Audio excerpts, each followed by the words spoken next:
Success Insight shares the stories of the people with passion and drive who make things happen in the world. Here's your host, Howard Fox. Hello, everybody, and welcome back to another episode of the Success Insight podcast. Our guest today is Larry Gard. Now, you might recall Larry was on our show a few weeks back. Larry is the president of Hamilton Chase Consulting. And in the episode with Larry, we chatted about retirement and the preparation of retirement. What was the impact to individuals once this either voluntary or involuntary event took place, and the impact on those individuals? And we wanted to bring Larry back onto the Success Insight podcast to go a little bit deeper, to expand on his work in the book, Done with Work, A Dozen Perspectives on the Decision to Retire, and some other areas that are also a part of this retirement equation. Larry, welcome back to the Success Insight podcast. Thanks again for having me, Howard. It's a pleasure to be back. You know, I especially love when, these topics resonate. So as a coach, or even somebody who's 60, I don't think I've ever told my listeners, Larry, that I'm 60 years old. I look in the mirror and I can't believe it. I don't see myself retiring. I just don't see that happening. And it's not necessarily because I love coaching, but, it's nice to know I don't have to get up and do anything in the morning. And I'm wondering, you work for a company or the organization, or you own the company. How well are those, from those angles, is the preparation for retirement? How well is that being managed? So love to talk to you about that. That's a wonderful question, Howard, and it's very, very, very broad. I think perhaps the best way to tackle it is to split it in two and talk about business owners on the one hand and talk about companies on the other. So let's maybe start with business owners. There are certainly consequences that occur when business owners aren't emotionally ready to retire. And, I met some people who you might call them retirement resistors. I mean, they literally have absolutely no intention whatsoever to retire. And, they'll say, hey, I'm having too much fun to stop. And when they say that, I said, yeah, but don't you remember that advice you got in college about parties that you should always leave while you're having a good time? They'll say, well, I intend to die at my desk. I've got a colleague out on the East Coast, Paul Cronin, who says, is that the best you can do with your wisdom and experience? But the reality is some people do really stay in their business long after they should because they're so attached to it. They're attached to the role. I understand that, but they continue to work, and sometimes against their own interests because they haven't figured out how to shift direction. And by staying too long, they could be putting their business at risk. I mean, perhaps they've stopped innovating, or maybe they've got a talented successor who sees, hey, wait a second, there's no path to promotion here. And then they lose that person. So I have a question, Larry. Is the organization or the business owner, are we talking about the private business, small, medium-sized businesses where, typically I think the family business, but or are we talking small corporations as well? Well, I certainly consult to mid-sized corporations, typically around the issue of helping employees feel psychologically more comfortable and ready to retire. When companies have individuals who are ambivalent about retiring, I've seen a few things happen. The person says they're going to retire, but they won't commit to a definitive date. And that, of course, gums up the whole succession planning process behind them. Or the individual will step down, but they don't step away. They insist on attending meetings or being copied on emails or offering input. I've even seen some extreme cases where the person doesn't embrace the succession plan. They'll criticize or undermine their successor. And for companies, it's pretty common that they'll bring in an advisor from the financial firm that handles their employees' 401k plan or their retirement plans. And, they'll talk about diversification and the rules around IRAs and so forth. And that's important information. But it's rare for companies to actually help their people prepare psychologically for retirement.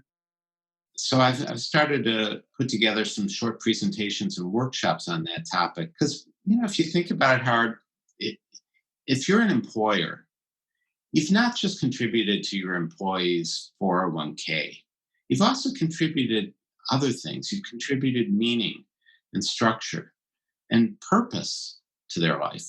Now imagine what it's like for somebody to have to replace those things, especially if it ends abruptly and if you haven't planned for the transition.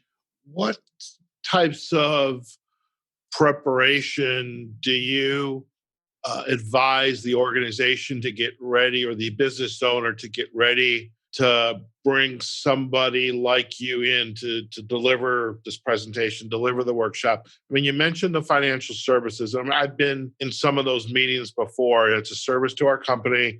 We're going to bring in somebody who's going to help you talk about 401ks, insurance, et cetera.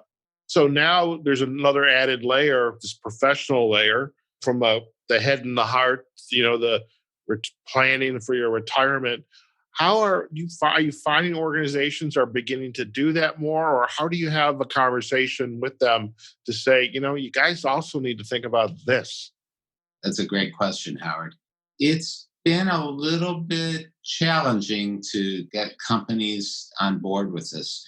The Transamerica Center for Retirement Studies does annual surveys of companies and their employees. And the results in 2018 were rather interesting. Three-quarters of employers consider themselves to be aging friendly, yet only 55% of workers shared that sentiment, and two-thirds of the retirees said that their employers did nothing to help the pre-retirees transition into retirement. I try to convince companies to bring me in to again, I can either do a workshop, small group workshops with individuals to help them start to look at the head and heart side of this, or I can do a presentation for a larger group about the psychology of retirement. What has the reception been once you've had the opportunity to go into the organization, both at for the company and even for the big, the business owner, his or herself? What's been that reception after doing these kinds of presentations? I remember doing a presentation to, it's been about 40 people. And one gentleman came up to me afterward. And, I was a little concerned that, here I was talking about some pretty heavy, heavy material. And he came up to me afterward and he said, I'm really glad that you explained all the aspects of getting ready psychologically, because I've been really struggling with all those things. And I thought maybe there was something wrong with me. And it really helped for me to understand that this is pretty normal. For example, to be concerned about how I'm going to fill up all my time, or to be concerned about how people will think about me and treat me once they find out I'm retired. And how does the programs that you would work on with your clients, whether it's at the individual, the business owner, or the company, how do you begin to lay out the model for them, so to speak, or this process? Because again, I'm thinking the insurance professional, the financial service professional coming in, this is the power of reinvesting every month. And, I've seen those graphs and they all look great. If I put money, $1,000 a month in, at the end of 10 years, I have $1 million. This is a little different because, again, we're working on the head and the heart. So how do you begin to prepare and help people kind of create using a flight metaphor, this glide path from need to get ready to, okay, I've reached that retirement stage? Well, one of the things that I do is start by examining the individual's beliefs and assumptions about retirement, and making sure that they're really looking at things in a clear-eyed manner, rather than through the lens of what they saw their parent or their grandparents go through. So a lot of times people are operating with certain beliefs or feelings about retirement that aren't necessarily accurate. But then we'll also go through exercises to explore their values and their interests. We'll look at how they've handled the past life transitions and what lessons they've learned from those. another thing that we do is we look at what was uniquely satisfying for them about work. Because once you understand that, you're in a position to then look for reasonable substitutes. Long story short, there are a variety of different exercises that I take people through. So it's a little bit different than showing them a chart demonstrating compounded interest. Well, yeah, I mean, the charts that goes on there inside of a folder into a drawer and never to be seen again until you get ready, or you do something right away, but then our perception is on autopilot. I mean, these conversations that you're going to have with your clients, beliefs and assumptions, these exercises, and I love the fact that you've included values and interests and kind of taking stock of some of the life lessons and how has that affected some of the decisions you may want to make. And, some of us have these skills and expertise that we've gained during work. And, I'm a big proponent, Larry, of what I call side hustles. And maybe I'm not the only one that calls it side hustles, but I mean, I could see retiring, but still have some side hustles that help keep me in the game, so to speak, keep me sharp. And I think this whole idea of retirement, it's not just a one and done, but I suspect you have to continually work on it and reevaluate perhaps over the years, ideally, of am I still doing the right things that are important to me? Very much so, Howard. Many people look for not just sort of one retirement solution, but they recognize that there are multiple activities that they can engage in, and that there's nothing that says you have to identify one particular glide path, and that you're not allowed to modify that. I mean, I know several of the people that I interviewed for the book had, to use your terms, side hustles in mind, but they also recognized that they didn't necessarily envision doing any one of those things indefinitely, that they would try it out, and that they also thought that there were multiple things that they wanted to do and that they didn't have to do it all at the same time. Okay. Larry, I'm curious with the business owner, if they were going to begin to start to contemplate retirement. So, maybe they attended one of your workshops or presentations, and now they come away, they go home and they talk to their partner, spouse, whatever, and say, we need to start thinking about this. Short of calling you, because most definitely, they need to go to you because this is your expertise. What's the first one or two steps they need to take? Hopefully, they understand that preparing to sell a business takes a long time. And most of the people that I speak to in the exit planning profession, they say you ought to be nailing down the legal and the financial and the operational pieces of a business sale many years ahead of time, at least 5 years. But it's not always easy to find the time to do that while you're still busy running your business. But there too, I see where emotions come into play, because if you're ambivalent about retiring, it makes it that much harder to find the time to do the practical planning that you need to do. But it's so important to have a handle on the emotional side of it, Howard. I've seen instances where a business owner's ambivalence causes them to be really unrealistic about the terms of the deal, or worse yet, they'll back out of the sale at the last minute. And the economy doesn't wait until you're emotionally ready to sell your business. And if you miss a seller's market, you're going to have big consequences. Long story short, what they ought to be doing is talking with all of their advisors. And if they want to include somebody like me in the mix, I think that's great. But they need to be talking with their advisors about this process as early as they can.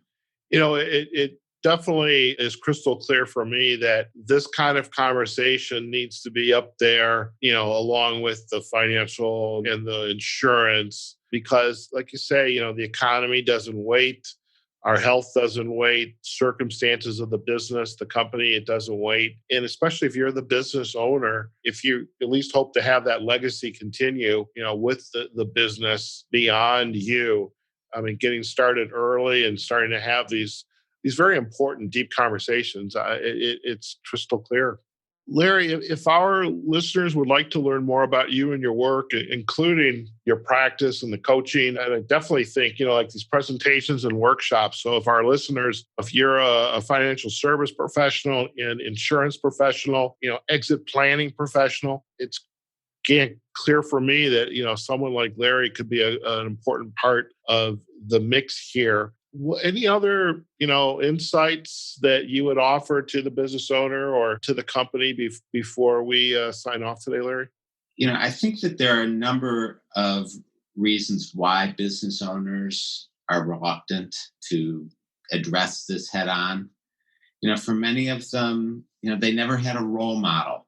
Many people grew up with parents who, they worked until they could no longer do so. And so many baby boomers have no role model of somebody who was active and who enjoyed retirement. In other cases, they didn't have time to develop a truly meaningful hobbies and interests. I mean, they were immersed in their business or career by necessity or choice. And so they had little opportunity to cultivate other interests, but it's never too late to do that. Very good. Larry, if our listeners would like, again, to learn more about you and your work, where are the best places for them to go? Well, probably the top place would be to visit donewithwork.org. They can learn more about my book. There's also a complimentary transition readiness quiz that they can take there. So that's donewithwork.org. It's also got a blog at retirementpsychology.blogspot.com. And of course, I'm also on LinkedIn. Fantastic. Well, we will definitely provide the backlinks to donewithwork.org, the retirement readiness quiz, and links to your blog and on LinkedIn as well. Larry, it's been an absolute pleasure once again to have you on the Success Insight podcast. This topic, it never goes out of style. It's always evolving, but never goes out of style. And I think, we're fortunate to have folks like you who are helping, business owners and companies navigate this question and kind of bring it to the forefront so that it's not a surprise. So thank you again for taking time out of your day and joining us on the Success Insight podcast. You're welcome, Howard. Thank you. And thanks to your listeners for joining us. All right, folks, we have just been chatting with Larry Gard on the Success Insight podcast. Larry is the president of Hamilton Chase Consulting, and Larry's expertise is working with business owners, companies, individuals on preparing for retirement and at least kicking off those conversations. And really it's crystal clear. It's never too late. And look, if you own a business and you're looking for this strategy to begin to prepare to exit, as Larry was saying, based on from the exit planning community, 5 years, I guess that's a pretty good window to start thinking about it rather than waiting to the last minute, and really having in your head and your heart and really trying to figure out, how am I going to spend the life after work? Because we mentioned in the first podcast with Larry, our lifespan is increasing. And sometimes we are going to be spending as much time in retirement as we did perhaps while we were working. So if we are physically and mentally able to do so, these kinds of conversations are more important now than ever before. So do take advantage of visiting Larry on his website, donewithwork.org, and do also connect with him on LinkedIn. Okay, folks, wherever you are, whatever you're doing, go out there, have a phenomenal day. Take care of yourselves, your family, practice social distancing, wear your mask, and we will see you on the next episode of the Success Insight podcast. Take care now. Success Insight is a production of Fox Coaching and First Story Strategies. Find us online, successinsightpodcast.com.